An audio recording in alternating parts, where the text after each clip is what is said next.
If you are hearing these words now, it is not an accident. It means you have reached a moment of inner rupture, a point where the way you have been living no longer feels sustainable. You may not be able to name exactly what is happening, but you feel it in your chest, in your breath, in the weight of every day. Something inside you has begun to whisper, or perhaps even scream, that you cannot continue in the same way. It feels like a fracture, invisible yet undeniable, separating who you truly are from the image of who you have been pretending to be.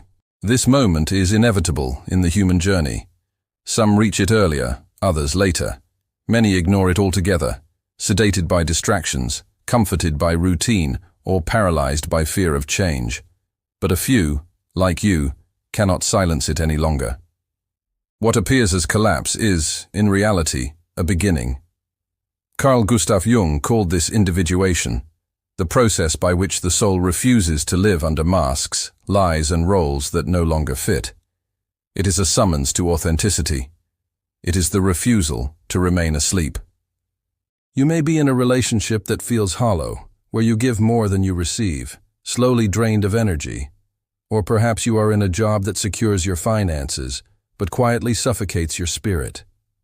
Maybe your prison is subtler, the shame of disappointing your family, the fear of rejection, the weight of a life chosen for you but not by you.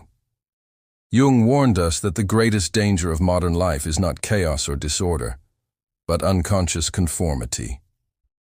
The real catastrophe is living a life that is not yours, and not even realizing it. And so the soul begins to signal. At first the voice is gentle, strange dreams, small breakdowns, a subtle feeling of emptiness that follows you even in moments that should feel joyful. But if you ignore the whispers, they become louder. What was once discomfort becomes despair. What was once fatigue becomes collapse. And yet, in this collapse, something extraordinary occurs. You begin to draw to yourself exactly the messages, the symbols, the encounters you need to awaken. A book that falls into your hands, a conversation that feels uncannily timed, or even a video like this. This is what Jung described as synchronicity. It is not coincidence, but a meaningful alignment between inner states and outer events. When the soul is ready to awaken, the unconscious uses everything around you, dreams, images, emotions, even algorithms, to guide you. Life itself begins to mirror the transformation stirring within you. The world starts to whisper that your time has come. That is why you found this message now, and not before. Your unconscious recognized it before your rational mind could. This is the moment you can no longer postpone. Most people live like functional ghosts. They wake, work, obey, consume, and repeat. They confuse what is common with what is healthy. You were taught from childhood to value stability above all else, to fit in, to do what is right, not for yourself, but for others. You were taught not to question, not to disturb the order, not to stray from the path laid before you. But whose path was it? Right for whom? The normality sold to you is a sophisticated trap. It offers approval and small pleasures in exchange for your truth. It rewards obedience with shallow comfort, streaming platforms, social media, the illusion of belonging. But inside, the crack remains. When you feel suffocated by your routine, when even pleasure feels flat, that is not weakness. It is a sign. It is your soul crying out that this is not who you are meant to be. You may have done everything society asked of you, studied, worked, smiled, built relationships, posted photos of happiness. And yet a part of you remains unsatisfied, watching your life from the outside as though it belongs to someone else. This is not illness. It is consciousness struggling to emerge. The persona you built to survive is no longer enough to live. Society will tell you the problem is you, that it is stress, or anxiety, or fatigue, that you need a break, a pill, a vacation. But deep down, you know it is more than that. It is despair disguised as tiredness. It is the realization that the very structure of your life no longer serves you. Jung wrote that the unlived life is a disease from which people can die. And many do, not suddenly but slowly. Day after day, strangled by a story that was never their own. What you feel now is the soul refusing that slow death. The pain you carry is not punishment. It is preparation. It is the threshold of transformation. To awaken is not comfortable, nor easy, but it is necessary. Jung taught that individuation begins when you can no longer accept being only half alive. When you sense that beneath the surface of your routine lies something deeper, waiting for you.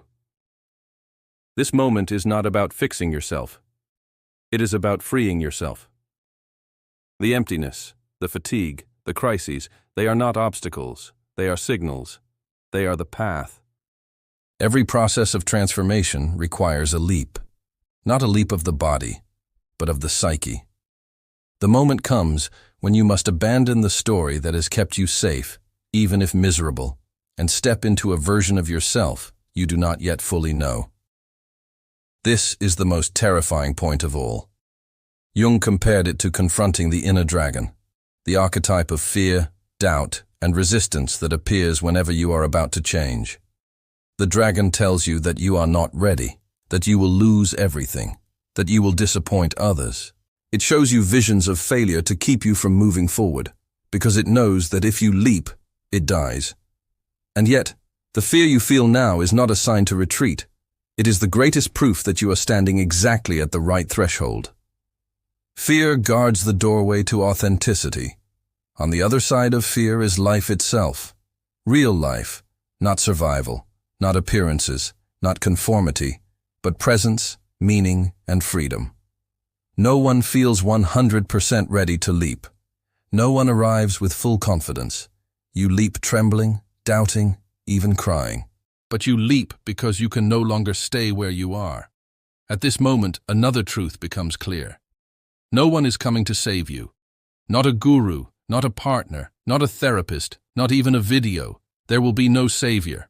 Waiting for rescue is the illusion of the wounded child. But you are no longer that child. You are the adult. And as difficult as it is to accept, the responsibility for your transformation rests solely with you. Radical responsibility does not mean blaming yourself for the past. It means recognizing that from this moment forward, it is your task not to remain trapped. The system benefits from your passivity. It profits from your obedience, your dependence, your distraction. It wants you to wait, to consume, to adapt quietly. But the waiting has gone on long enough. This is the moment to reclaim your life. No one will give you permission. No one will hand you a manual. What you have is the rising discomfort inside you, the inner voice insisting that either you change or you continue dying slowly. That voice is your soul. It is stronger than fear, louder than doubt, and it will not leave you alone until you act. Taking responsibility means moving without guarantees. It means walking without a map, without applause, sometimes even without understanding. But it also means dignity. It means finally stepping into the authorship of your own story. On the other side of fear, there is not perfection, but authenticity. There is not safety, but freedom. And that is worth every step of the crossing. Jung said that the encounter with the self begins as a confrontation with the shadow. All the emotions, traumas, and truths you have avoided. This confrontation is painful, but it is also liberating. You will face grief for what must die so that something new can be born. You will face the fear of rejection, the risk of failure, the possibility of loss. But as you move through them, you discover that the dragon guarding the treasure was never as powerful as it appeared. You discover that the treasure was always your true self. And even in stumbling, even in tears, you realize that the leap was worth it. Because what waits on the other side is life, not existence, not repetition, but life. There is an invisible line that separates the life you are living from the life you came here to live. That line is made not of obstacles, but of fear. The fear of change, the fear of disappointing, the fear of leaving the cave of normality and stepping into the unknown. But fear is not the enemy. Fear is the guardian of the portal. Each time you tremble before change, it is because you are standing before something sacred, your authentic self. The persona you created was useful. It protected you, but it has become a polished prison.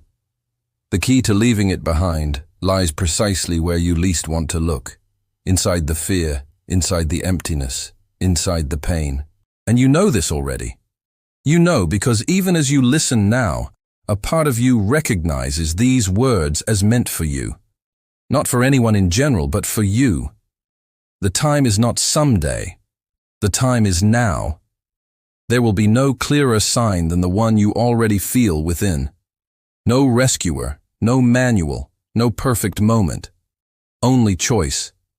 And the choice is here, to continue dragging yourself through a life that makes you sick, or to step through fear and begin to live authentically.